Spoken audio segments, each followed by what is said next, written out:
Ako ho ay si Attorney Vic Rodriguez, dati pong Executive Secretary ninyo na nagsilbi sa Malacanang. Sa Parent-Teacher Conference sa Integrated School of Lawa, Calamba City noong October 14, nagbigay ng mensahe si dating Executive Secretary Attorney Vic Rodriguez.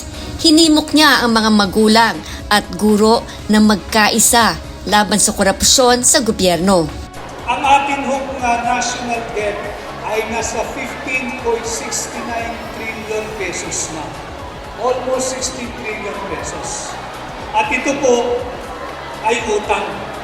At pagka ito ay kinumpara ninyo sa total population natin sa Pilipinas, pati po yung mga anak ninyo, yung mga anak ko na mga batang paslit, walang kamuang-muang, pag hinati po ninyo yung 15.69 trillion pesos, pati po yung grade 1, pati po yung isang araw pa lang ng edad na bata, may pagkakautang na ho na 138,000 pesos more or less. Binigyan din ni Rodriguez na ang korupsyon ang nagdudulot ng pagkaantala sa mga proyekto ng gobyerno tulad ng mga flood control projects.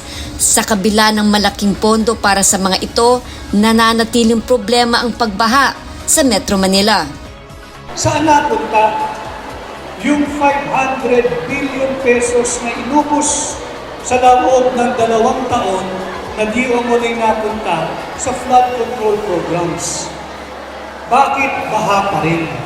Bakit konting ulan sa bayan ng Habagat, lalo pa kung may bagyo, walang pasok ang eskwela, walang pasok ang pamahalang pag-gobyerno, wala rin pasok ang pamahalang pribado. Sinundan ng awarding ceremony ang talumpati ni Rodriguez na nagbigay inspirasyon para sa pagbabago at mas malinis na pamahalaan. Para kay Rodriguez, ang laban kontra korupsyon ay laban ng bawat Pilipino at para sa kinabukasan ng mga susunod na henerasyon.